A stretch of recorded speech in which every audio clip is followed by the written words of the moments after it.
Ungwa mnyololoni atakefanya usheitani basi endo sheitani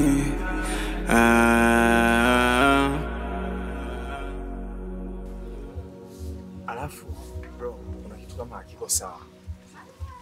Kitu gani? Huyu Zai. Yaani huyu shemeji yangu Zai. Si ndio Zai mnamfahamu huko au ni tofauti? Yeah. Sasa unajua wanasemaga shetani siku zote abadiliki kuwa malaika Yaani shetani hawezi akaokoka kuwa malaika. Hilo unalielewa. Sasa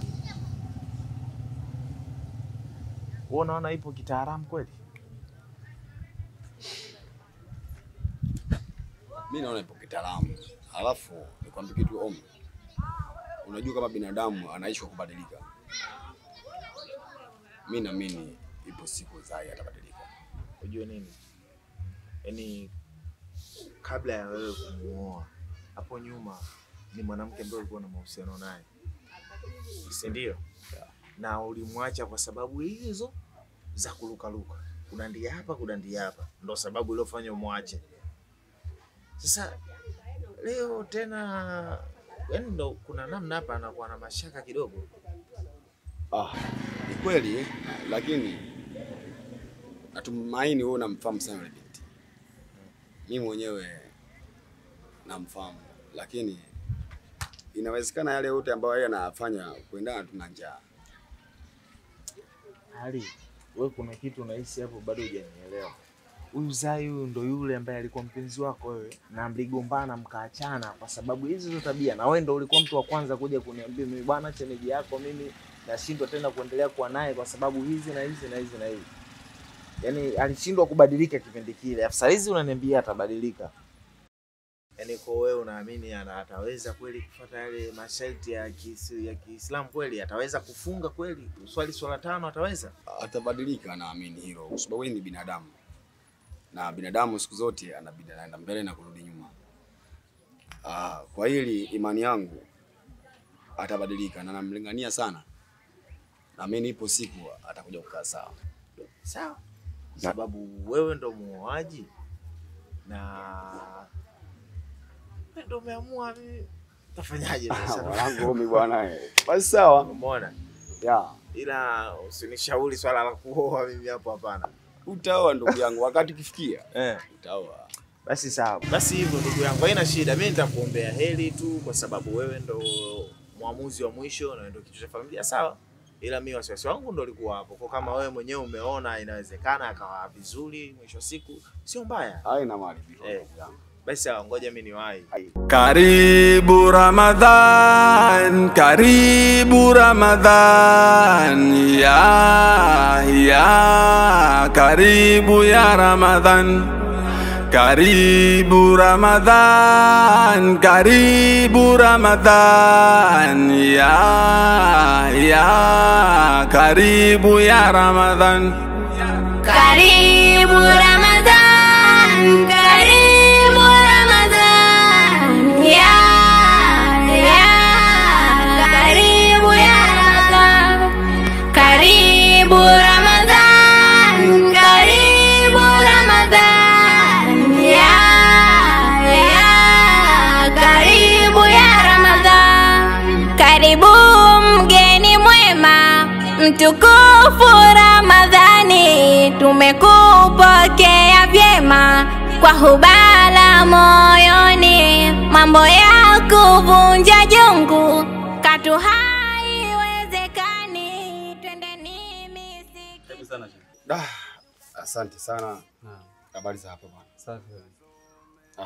Shehe wangu, mimi nimekuja kukupa habari ya ile ambayo jambo la ndoa lililoniletea siku ile. Namshukuru Mwenyezi Mungu, ile itifaki nimezingatia na nimeshaposa. Haulala. She, ilibidi uje uniambie she, nataka sasa nioe. Mwanamke wa design gani nioe? Kwa sababu Mtume Muhammad sallallahu alaihi wasallam amesema mwanamke anaolewa kwa mambo manne, ikiwepo mojawapo mwanamke anaolewa kwa uzuri wake, mwanamke anaolewa kwa mahali, mwanamke anaolewa kwa sababu ya ule ukoo wake uwe na maadili mema, na mwanamke anaolewa kwa dini. Na Mtume akakadhia akasema, ila dini tarbani yadak, oweni wanawake wenye dini au ndio mtapata utulivu. Na akasema Mtume Muhammad sallallahu alaihi wasallam, adunya mata'u khairu mata'iha almala'atu salihah. Mtume Muhammad sallallahu alaihi wasallam amesema dunia ni starehe, ila ni starehe zaidi mpate mke mwema. Unaelewa? Sasa nirudi nyuma, kati ya aya mambo manne ambayo nimeshakwisha taja, wewe huyo mwanamke ambaye umemuoa kwa jambo gani?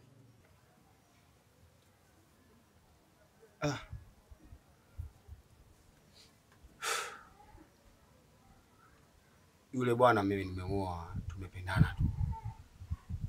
Bwana tumependana kwa muda mrefu tuliishi, lakini sasa kuendana na maisha ambayo sisi tunaishi nayo, kwa kweli mtu mimi nimeishi kwa muda mrefu namtambua kiundani. Nikaona huyu katika safari ya maisha yangu ndo ananifaa. Kwa hiyo nimeoa, sio misingi aina yoyote. Mimi tumekubaliana tu neno la ndoa na mimi ndo nimeoa. Na baada ya siku kunielezea unapooa unatimiza nusu ya dini, na nikaona nioe kwa haraka sana ili nipate kupata hii faida. Kwa hiyo ndio hivyo shehe wangu, mimi nimeoa kwa sababu ya kutimiza tu nusu ya dini na pia kuandaa maisha yangu baadaye ambayo ninapoelekea. Haula la quwwata illa billah. Sasa shehe wangu, kuoa ni kuzuri sana, ni nusu ya dini. Umefanya swala moja kubwa sana.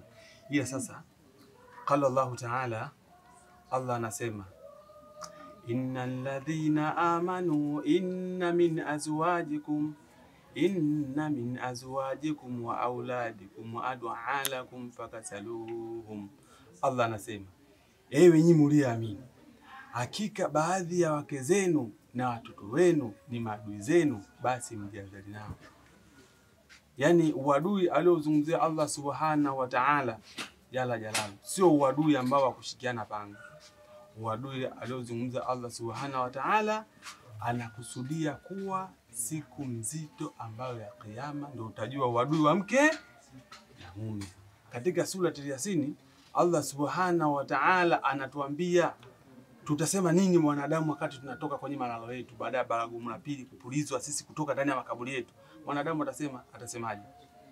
Kalu ya wailana man batana mimarkadina hadha ma wa'ada ar-rahmani wa sadaqa minal mursalun. Mwanadamu atashtuka kusikia baragumu, anatoka ndani ya kaburi anasema, kalu wale wetu sisi, ya wailana man batana mimarkadina, ni nani tena anayekuja kututoa ndani ya makaburi yetu? Yaani mwanadamu ataona bora adhabu zile za kwenye kaburi kuliko kumtoa kumpeleka mbele ya Mola wake. Hataelezwa hadha ma wa'ada ar-rahmani wa sadaqa minal mursalun. Mlielezwa ikiwemo mitume waliwaambia kuna siku itakuja yauma tubura sarairu, siku zitakofichuka siri za watu. Yaani kama ulifanya kitu chochoroni, siku hiyo ndo dhahiri pale kitakuwa kinafichuka. Sasa yauma yaqumun nas li rabbil alamin, wakati tumekusanyika, ule mkusanyiko umeitwa na Allah subhanahu wa ta'ala, amali zako zimeangaliwa shehe wangu, Allah kashakuruzuku pepo. Sasa kabla ulienda peponi, Allah atatoa lai kwa wale watu wa pale. Enyi watu, leo Sheikh Ali hapa pepo inamhusu yeye. Kuna yoyote mwenye kipingamizi? Namba moja ni mke wako ambao umemuoa leo na mapenzi yako, atatokea pale atasema, mimi huyo aliniacha mimi hapa nilikopo siswali, yeye alikuwa anachekea tu. Lengine aliniacha mimi sifungi, yeye ananiletea chakula. Yengine aliniacha mimi naenda kwenye ngoma, kwenye nini, yeye alikuwa anachekea tu. Lakini sasa ukija kuangalia, uenda chanzo cha hayo yote wewe mwanamke, yani tangia umeanza kumuoa mwanamke ambaye Mtume Muhammad sallallahu alaihi wasallam asiyemtaja. Kwa hiyo baada ya misukosuko yake wewe kaenda ikakuchosha kiasi kwa kaona, ngoja bwana mimi nishashindwa. Lakini kama ingekuwa tangia mara kwanza vigezo vya mtume wetu Muhammad sallallahu alaihi wasallam alivyovisema ukamuoa mwanamke wa sampuli ile, wenda yote asikifanya nini? Yasingekukuta. Ila sasa ushauri wangu sio ukamwache. Umeelewa? Katika halali Allah subhanahu wa ta'ala anazozichukia mojawapo ikiwa talaka. Ila nakupa onyo hivi, aljalu qawwamuna ala nisa. Allah anasema ndani ya Qur'an, aljalu qawwamuna ala nisa. Hakika sisi wanaume sisi ni wasimamizi kwa wanawake. Kwa hiyo juu ya usimamizi wako, ombi langu kwako, mlee katika maadili ya Kiislamu. Hakikisha mkeo anaswali, hakikisha mwezi mtukufu wa Ramadhani umeingia, hakikisha mkeo anafunga, umeelewa? Hakikisha mkeo anajistiri stara ya kisheria, umeelewa?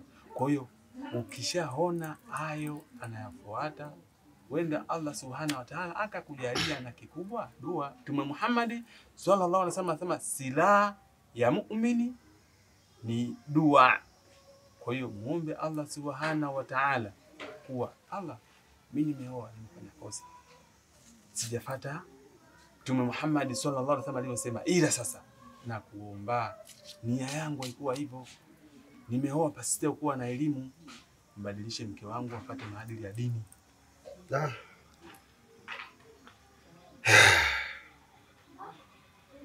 Shehe bwana, mimi nimekuelewa kifasavyo kabisa.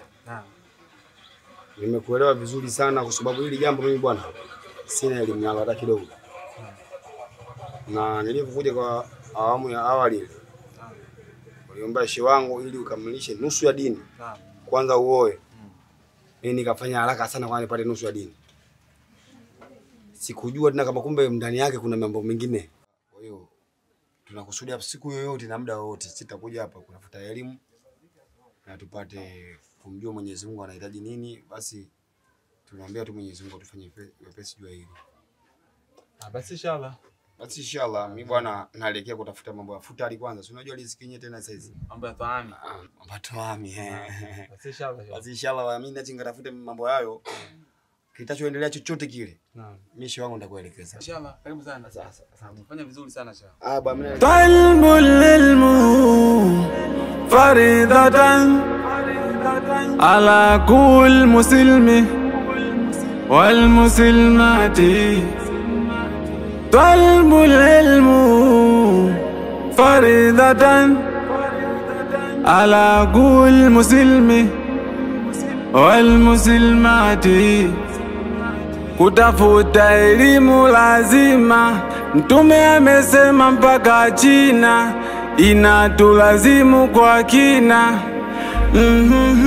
kwa kina, ila inatia huruma, watu hatutaki kusoma, imetuzonga dunia. Huyu ndugu yenu anazingua mjue. Usihali bwana, nani ndo nini bwana? Unajua mimi sasa inakuwa nakaa nyumbani sikai hata kwa amani.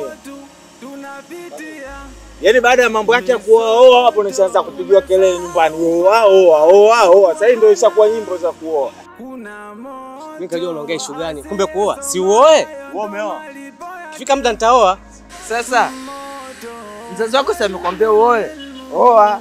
Kwa sababu wewe sasa hivi sio mtoto mdogo najua. Osha kwa mtu mzima. Oa. Wewe umeoa. Mimi yaani mimi hata sasa hivi hapa mtu akiniambia, mzazi akiniambia oa, mimi naoa kwa sababu sasa wenyewe bado sijajipata, lakini kishajipata tu au mzazi akiniambia oa, mimi naoa. Sinaga muda wa kupoteza. Hata kwani kaka kuna shida gani? Oa tu. Oa. Wewe umeoa. Wewe umeoa. Yaani mimi maniona mudangu ukifika. Mimi nikajua naongea na watu wanao hata lamana. Ataridhia kul nausi dhalgal mauti ila inatil jaun. Kila nafsi itaonja umauti na kwake Allah tutarejea. Madha yardham kabla salati, yardham kabla salati al-udhu'u am furudhul udhu'u. Furudhul udhu'u sitatu. Na utajua vipi wakati hujasoma? Kazi kusikitika tu maisha mekuchoma, na sekunde za kabulini ndo zinasoma. tusomeni jamani, hapa duniani tunapita jamani, bila kuwa makini pale kabulini panatisha jamani. Leo tupo duniani, kesho kabulini, tujiazali jamani. Mambo ya kunja jungu. Si wajua Ramadhani inakuja. Tunaelewa kwa Ramadhani vile inakuja. Kama anachekesha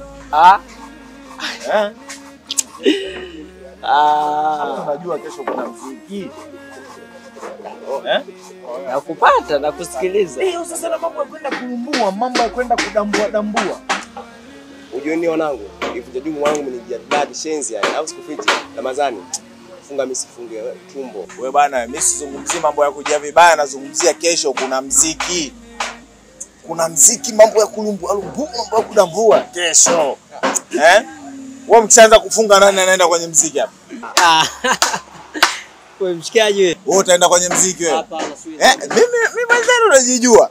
Mimi najibaiba na mkanzo wangu papu nikiutupia. Nikifika kona ile nimeuacha kapu mimi yule. Alafu unajua nini? Kuna pisi fulani nimeipata mwanangu, kuna natakaje geto yule kabla Ramadhani haijaingia. Yule ndio kupa namba yake. Yule kazingua. Yule kazingua. Kipindi cha Ramadhani tumeambiwa tutubu tobatan nasuha. Sijui mnaelewa, sijui. Sasa tobatan nasuha ni tubu ambayo ya kweli. Umeona bwana?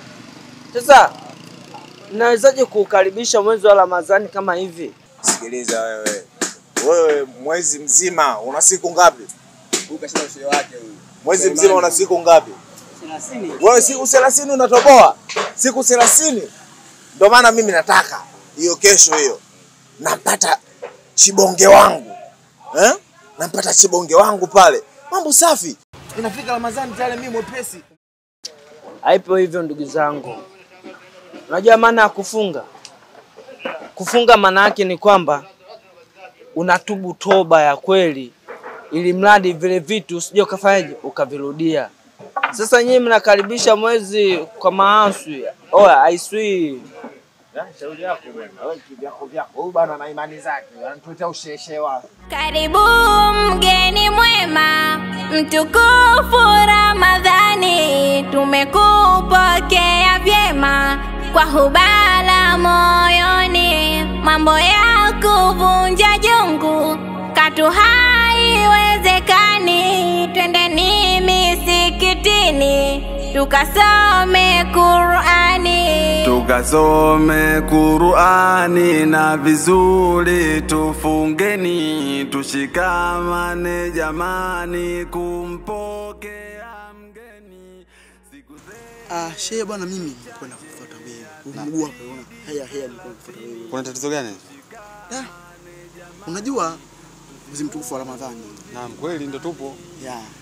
Nikakaa pale mwenyewe usiku, nikapiga daku yangu vizuri, nikanuia kabisa kwamba mimi kesho nafanya nini? Nafunga. Yaani sunna kabisa. Sunna kabisa yani.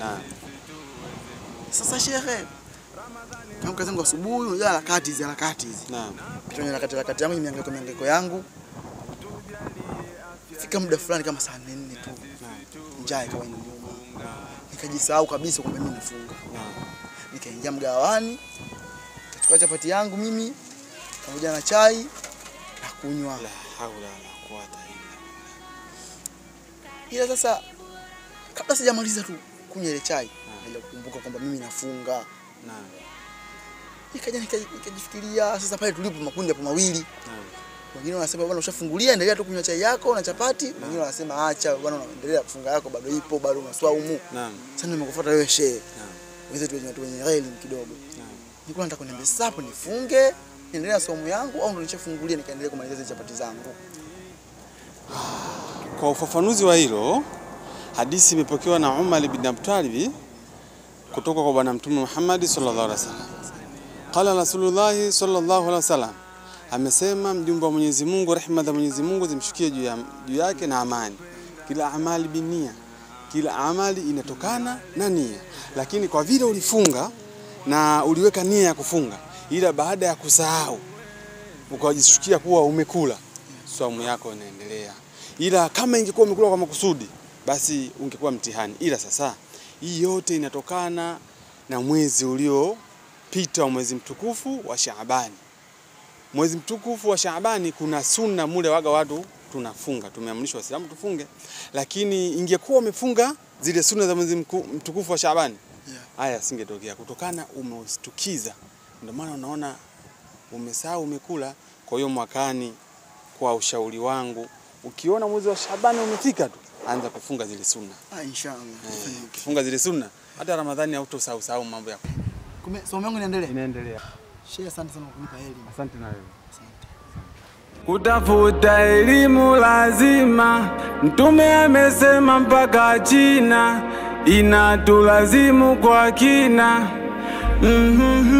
kwa kina, ila inatia huruma, watu hatutaki kusoma, imetuzonga dunia, dunia. Wakubwa Islamu ya dini tumeifanya ya watoto sisi Kaja nyumbani. Sio kwa nyumba. Sasa tutarajia unakuja ukaa sehemu kama hiyo ndugu. Kweli? Kweli. Karibu sana. Asante, tumekaribia. Vipi mtaani kwa unasemaje? Ndugu, kwa mtaani hamna chochote kinachoendelea. Yaani ndugu wangu, yaani wewe fanya tu utulie katika ndoa yako. Yaani unavyotuona sisi tunatamani leo kesho tuolewe. Yaani hata toke huko mwanaume sasa hivi ananiambia bwana mimi nataka kuoa, yaani nakubalia. Kwa hiyo. Haya bwana. Ila mimi simesha mtani. Wewe, yaani mwanzo ni ndoa naona kama nimefungwa vile. Yaani sina uhuru. Yaani shoga yangu tulia tu na ndoa yako. Sio usema ndani kama nimefungwa mara utoke nje mara Asmani mara nani. Sio vizuri shoga yangu tulia tu na ndoa yako. Kwanza tuachane na watu tunafunga. Ndugu yangu. Sasa kuficha. Siku somo inapanda, siku somo haipandi. Unajua si mtu mazoea. Mazoea? Siku somo haipandi. Nakula hapo vizuri. Yaani ufunge mume wako anakuachia. Ajui, wewe unafikiri ajui anataka kaniachia? Ajui, yani kama hivi mchana katoka hapa mimi naupiga vizuri. Kifika muda ule afutari napika, tunakaa wote tunavutulu. Mume wangu anajua mimi nafunga. Nikwambia siku za mwezi ni 40. One day utakuja kukamatwa wewe. Usipite siku nikifumwa. Usije kurudia na mizigo na matangazo ya mchana wa ndumba wewe. Utaudi ufunge udugu. Sawa. Funga. Yaani kwanza umeolewa na mcha Mungu. Jitahidi umfuate. Yaani mfuatishe mumeo kwa kila anachokisema. Karibu Ramadhan, karibu Ramadhan, ya karibu ya Ramadhan, karibu Ramadhan, karibu Ramadhan, ya karibu ya Ramadhan, karibu